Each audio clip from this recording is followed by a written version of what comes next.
नमस्कार, quantum mechanics के इस 17th लेक्चर में आपका स्वागत है। पिछली क्लास में हमने देखा हाइजेनबर्ग अनसर्टेनिटी प्रिंसिपल के एप्लीकेशंस को यूज़ करते हुए कि एक इलेक्ट्रॉन न्यूक्लियस के अंदर रिसाइड क्यों नहीं कर सकता। आज की क्लास में भी हम हाइजेनबर्ग अनसर्टेनिटी प्रिंसिपल की एप्लीकेशंस को ही पढ़ेंगे, लेकिन आज हम नई एप्लीकेशन को पढ़ेंगे और वो है कि एक प्रोटॉन न्यूक्लियस के अंदर रिसाइड करता है। इस बात को प्रूव हम हाइजेनबर्ग अनसर्टेनिटी प्रिंसिपल से कैसे कर सकते हैं। तो हम सेम सीक्वेंस में चलेंगे। अभी तक हम एटम के स्ट्रक्चर के बारे में पता है हमें कि एक पॉजिटिवली चार्ज्ड न्यूक्लियस होता है, उसके सराउंडिंग में एक इलेक्ट्रॉन रिवॉल्व करता है। इस न्यूक्लियस का जो इंटरनल स्ट्रक्चर है उसमें आपके प्रोटॉन, न्यूट्रॉन लाई करते हैं, ये हमें पता है, पर एक बार के लिए मान लीजिए कि हमें पता नहीं कि इसका इंटरनल स्ट्रक्चर क्या है। तो हमने मान लिया कि प्रोटॉन इसके अंदर रिसाइड करता है। अगर इसके अंदर रिसाइड करता है तो uncertainty in position of this proton will be equal to the size of nucleus. तो जो न्यूक्लियस के साइज का ऑर्डर है वो 10⁻⁻15 मीटर का होता है, ये हमें पता है। अगर अनसर्टेनिटी इन पोजीशन ये है तो हाइजेनबर्ग अनसर्टेनिटी प्रिंसिपल को यूज करके मैं अनसर्टेनिटी इन मोमेंटम निकाल सकता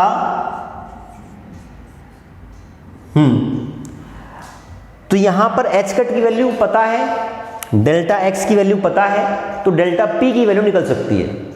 अब इससे पहले हमने ये भी देखा कि किसी क्वांटिटी की जो अनसर्टेनिटी का ऑर्डर है वही ऑर्डर उस क्वांटिटी का भी होता है, तो हम डेल्टा पी और पी को लगभग इक्विवेलेंट मान सकते हैं। तो delta P is almost equal to P, उसका ऑर्डर लगभग उतना ही होता है।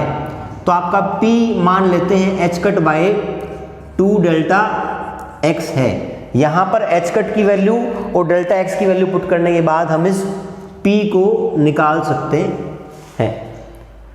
अब देखते हैं आपकी रिलेटिविस्टिक मैकेनिक्स में जो एनर्जी का फॉर्मूला होता है वो होता है E square equal to m not C square का whole square plus p square और सी स्क्वायर।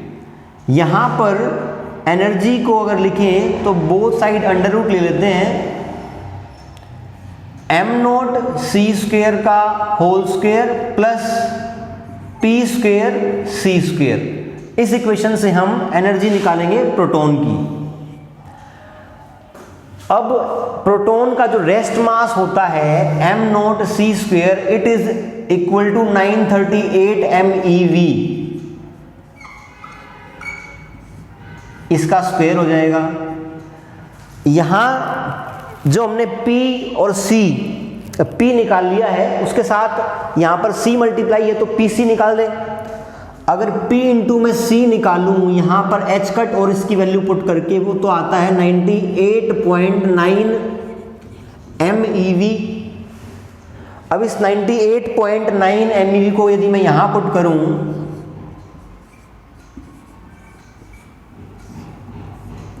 इन दोनों का स्क्वायर को ऐड करके, if we take under root तो इसकी वैल्यू निकल कर आती है 943 MeV। तो जो आपका प्रोटॉन अंदर रिसाइड करेगा तो उसकी एनर्जी इतनी होगी। अब रिलेटिविस्टिक मैकेनिक्स में एनर्जी का एक फॉर्मूला और होता है, वो होता है energy equal to rest mass energy plus kinetic energy. अब टोटल एनर्जी हमने ऊपर से फाइंड आउट कर ली है, वो है 943 MeV। रेस्ट मास एनर्जी कितनी है 938 MeV।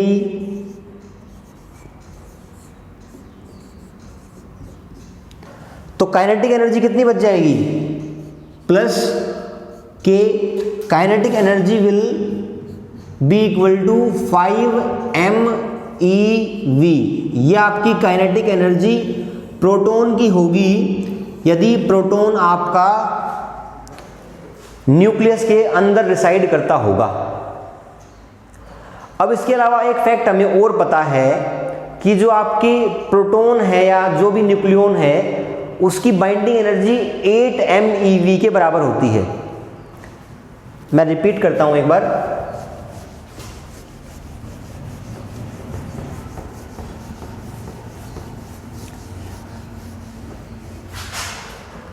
जो भी न्यूक्लियॉन्स आपके न्यूक्लियस के अंदर हैं, न्यूक्लियॉन्स हम बोलते हैं प्रोटॉन और न्यूट्रॉन दोनों को, कंबाइंड नेम है उनका। तो जो भी न्यूक्लियॉन्स न्यूक्लियस के अंदर हैं उनकी बाइंडिंग एनर्जी होती है 8 MeV। इसका मतलब क्या है कि यदि कोई प्रोटॉन इस न्यूक्लियस से बाहर निकलना चाहता है तो उसके पास बाइंडिंग एनर्जी से ज़्यादा काइनेटिक एनर्जी होनी चाहिए, लेकिन इसकी काइनेटिक एनर्जी जो हमने इस फॉर्मूले से निकाली it is 5 MeV which is lesser than binding energy of proton. इसका मतलब प्रोटॉन उस बाइंडिंग एनर्जी को ब्रेक करके न्यूक्लियस से बाहर नहीं जा सकता, और इसका मतलब ये हुआ कि प्रोटॉन हमेशा आपका न्यूक्लियस के अंदर रिसाइड करेगा। तो इस तरीके से हमने हाइजेनबर्ग अनसर्टेनिटी प्रिंसिपल को यूज करके ये समझा कि प्रोटॉन न्यूक्लियस के अंदर रिसाइड करता है। आज की क्लास में इतना ही। Thank you very much.